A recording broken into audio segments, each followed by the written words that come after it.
Hello students, today we will study three-dimensional geometry straight line. ठीक है, last lecture में हमने जो है अपना डायरेक्शन रेशियोज और डायरेक्शन कोसाइंस वाला टॉपिक कंप्लीट कर लिया था. तो बेटा जो स्ट्रेट लाइन में है, तो स्ट्रेट लाइन में सबसे पहले हमारे पास टॉपिक होता है इक्वेशन ऑफ अ लाइन. हम किसी लाइन की इक्वेशन कैसे लिख सकते हैं. ठीक है, तो यहाँ पर हमारे पास इक्वेशन ऑफ लाइन दो टाइप से हम लिख सकते हैं, in vector form and in Cartesian form. तो firstly in vector form, if a line passing through vector A, if a line passing through vector A and parallel to vector B, then the equation of the line vector R is equal vector A plus lambda vector B. या वो ऐसे भी कह सकता है, if a line passing through vector A and in the direction of vector B, then the equation of the line vector R is equal vector A plus lambda vector B. यानी यहाँ जो ये लाइन है vector form में, ये vector A से पास हो रही है और वेक्टर बी के पैरेलल है या वेक्टर बी के डायरेक्शन में. नेक्स्ट होता है हमारा कार्टेशियन फॉर्म. तो कार्टेशियन फॉर्म में जो है बेटा, वहां हमारे पास हमें लाइन का इक्वेशन बताना है which is passing through the point x1 y1 z1. किस पॉइंट से पास हो रही है? x1 y1 z1.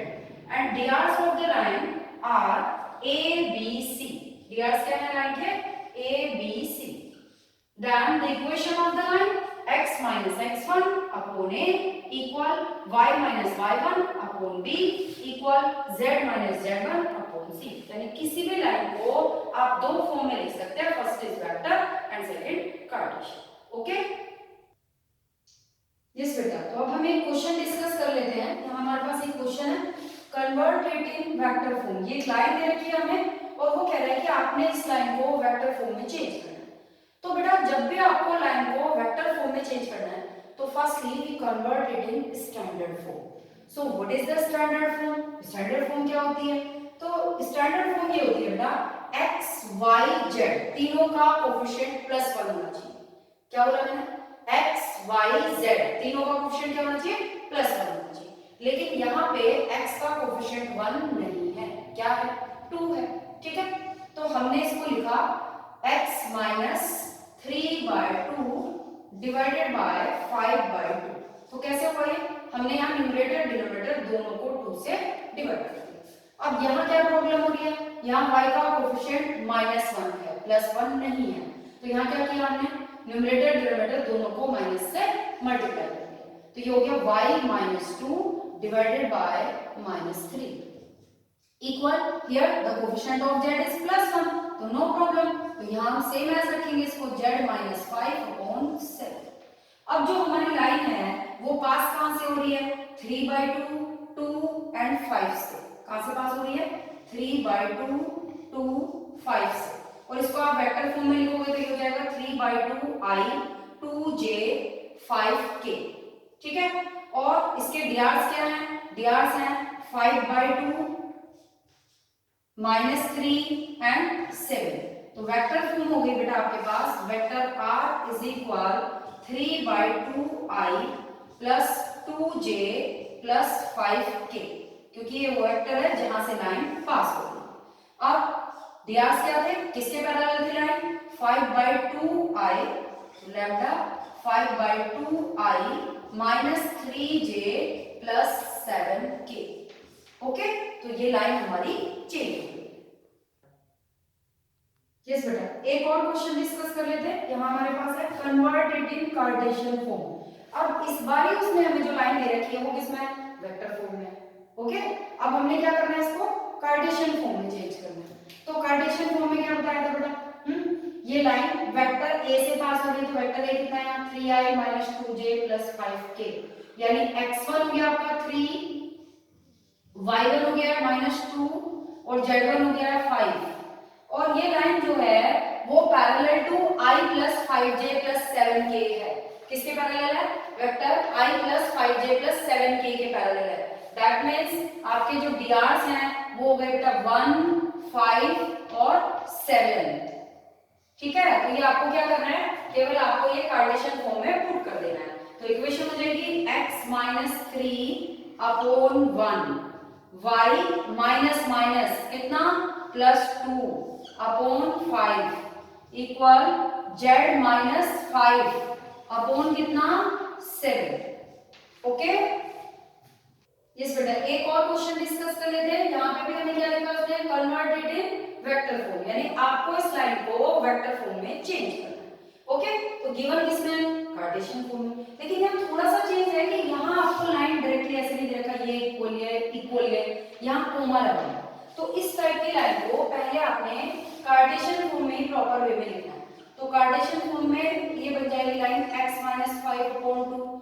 अभी थोड़ी देर पहले आपको बताया कि आपका जो x y z है तीनों का कोएफिशिएंट +1 होना चाहिए, तो उसके लिए आपने इसे न्यूमरेटर डिनोमिनेटर को माइनस से मल्टीप्लाई किया, तो ये हो गया y - 3 अपॉन -5 इक्वल z - 2, ये +2 हम इधर लेकर आ गए, z - 2 अपॉन 0 लिखना है। यानी ये आपको याद रखना पड़ेगा, जब भी कॉमा दे रखा है तो क्या करना है आपने, अपॉन में 0 लिख देना है। तो ये लाइन पास कहां से हो रही है बेटा, 5 3 2 से, कहां से पास हो रही है, 5 3 2 से।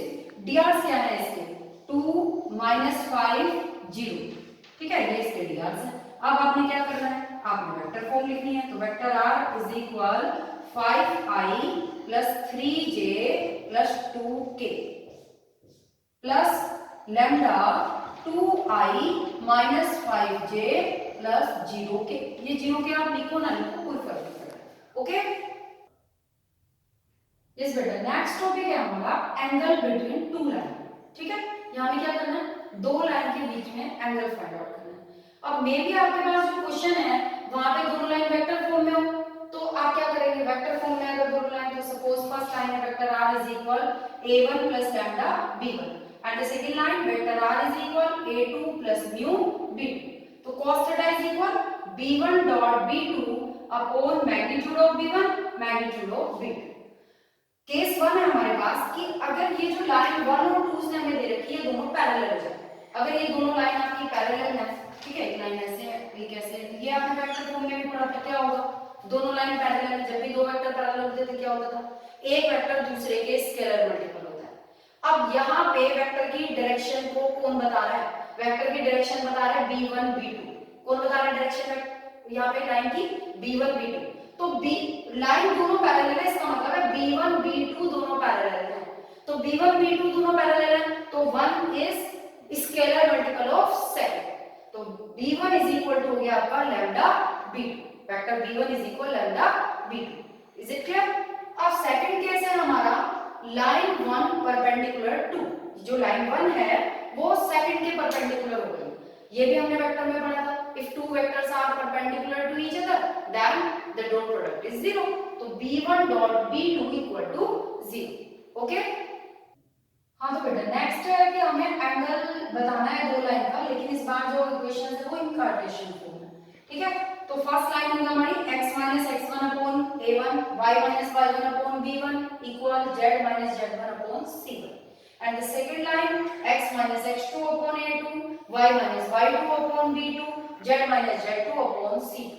ठीक है, तो लाइन की डायरेक्शन को कौन बता रहा था, drs, डायरेक्शन को कौन बता रहा है यहाँ पे, drs बता रहे हैं। तो फर्स्ट लाइन के drs हैं a1 b1 c1 और सेकंड लाइन के drs हैं a2 b2 c2, तो एंगल भी तो यही बताएंगे, तो cos थीटा इज इक्वल, ठीक है, a1 a2 plus b1 b2 plus c1 c2 divided by root of a1 square plus b1 square plus c1 square into root of a2 square plus b2 square plus c2 square। अब यहाँ case 1 है कि जो line 1 है आपकी वो parallel to 2 हो जाए, तो लाइन 1 और 2 पैरेलल होने का मतलब है कि थीटा आपका 0 हो गया। ठीक है, तो आपके पास जो drs हैं वो क्या हो जाएंगे, प्रोपोर्शनल हो जाएंगे, तो drs प्रोपोर्शनल हो गए a1 upon a2 is equal b1 upon b2 is equal c1 upon c2। अब सेकंड केस है कि लाइन 1 जो है वो परपेंडिकुलर टू 2 है, तो लाइन 1 अगर परपेंडिकुलर टू 2 है तो थीटा कितना हो गया हमारा 90 हो गया, और cos 90 की वैल्यू क्या होती है 0 होती है, तो cos 90 की वैल्यू 0 होती है, तो a1 a2 plus b1 b2 plus c1 c2 equal to 0। Okay हाँ तो बेटा अब एक क्वेश्चन डिस्कस कर लेते हैं हम इसी टॉपिक पे, एंगल बिटवीन टू लाइन। तो यहाँ हमें दो लाइनें दे रखी हैं, ठीक है, आपको दिख रहा है दोनों लाइन किसमें, वेक्टर फॉर्म में। अब हमें क्या करना है, इन दोनों लाइन के बीच में एंगल फाइंड आउट करना है।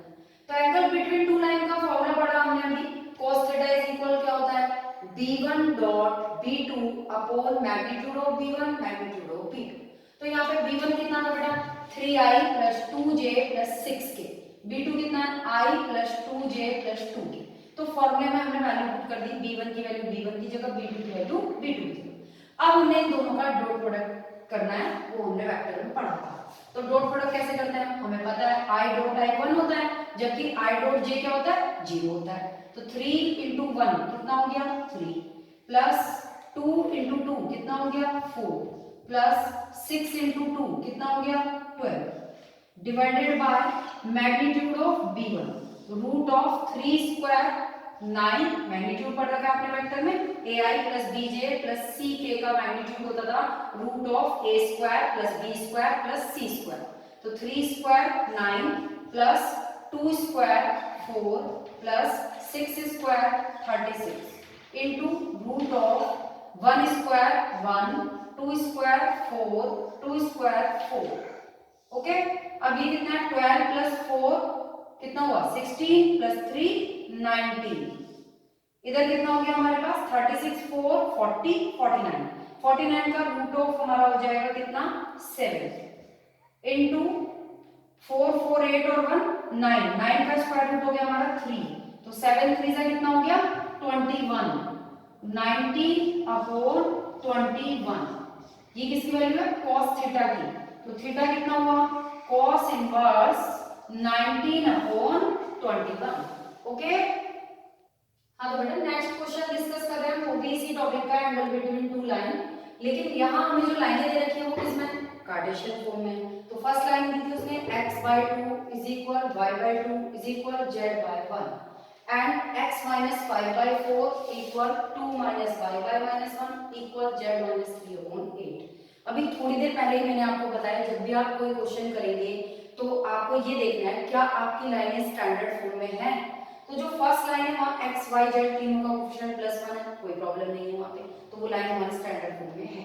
लेकिन जो सेकंड लाइन है वहाँ y का कोएफिशिएंट +1 नहीं है, कितना है, -1। तो पहले हमें इसको स्टैंडर्ड फॉर्म में चेंज करना पड़ेगा।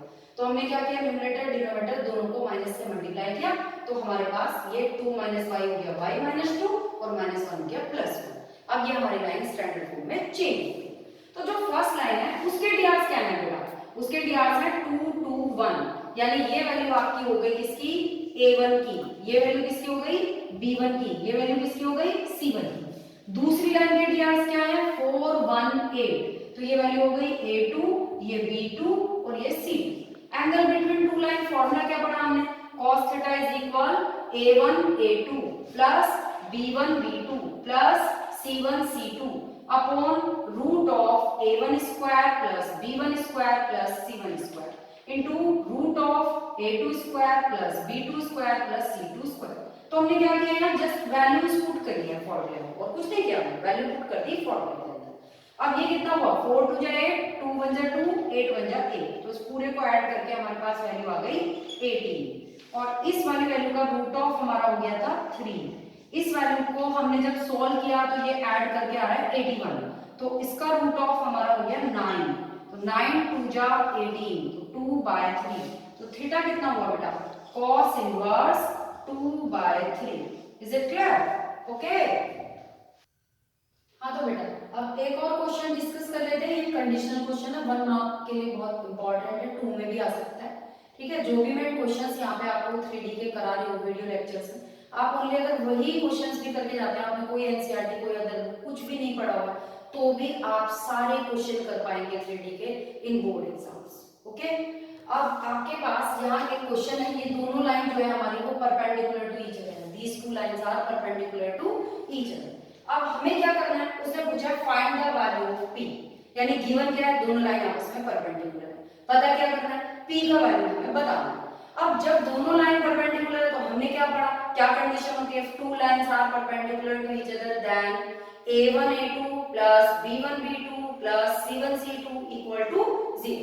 a1 b1 c1 a2 b2 c2 क्या है, डीआर्स है दोनों लाइन के, और मैंने क्या कहा, जब भी लाइन आपके पास होगी कार्टेशियन फॉर्म में तो पहले आपको चेक करना है it's standard form or not. तो here two lines are not in standard form, तो पहले आपको क्या करना है, इसको स्टैंडर्ड फॉर्म में चेंज करना है। क्या तरीका है स्टैंडर्ड फॉर्म में चेंज करने का, x y z तीनों का कोएफिशिएंट +1 होना चाहिए। तो यहाँ +1 नहीं है, कितना है, -1। तो दैट इज हमने क्या किया, अपनी दोनों लाइनें चेंज कर दी। तो फर्स्ट लाइन हो गई हमारी x - 1 अपॉन -3, न्यूमरेटर डिनोमिनेटर दोनों को माइनस से मल्टीप्लाई।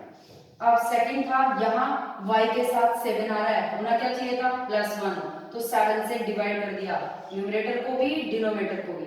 तो y - 2 upon 2p upon 7 is equal z - 3 upon 2। क्यों, क्योंकि यहाँ कोई प्रॉब्लम नहीं है, z का कोएफिशिएंट +1 है।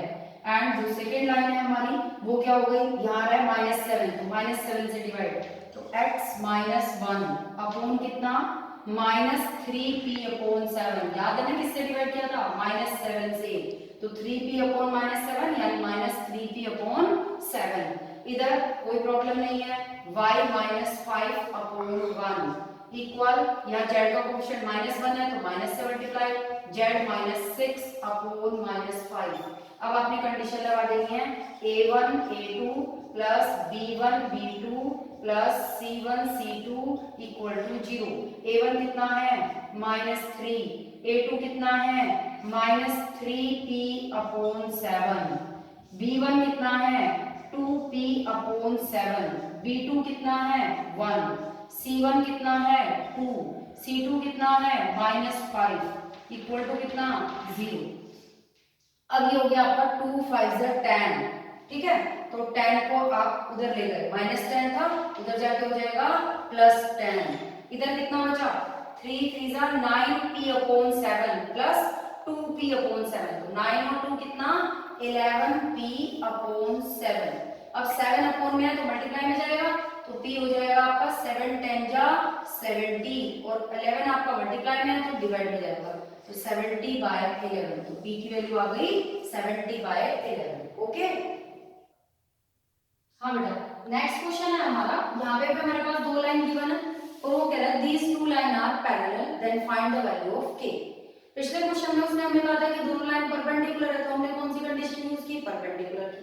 इस बार वो कह रहे हैं कि दोनों लाइन पैरेलल है तो हम पैरेलल की कंडीशन यूज करेंगे। If two lines are parallel then a1 upon a2 is equal b1 upon b2 is equal c1 upon c।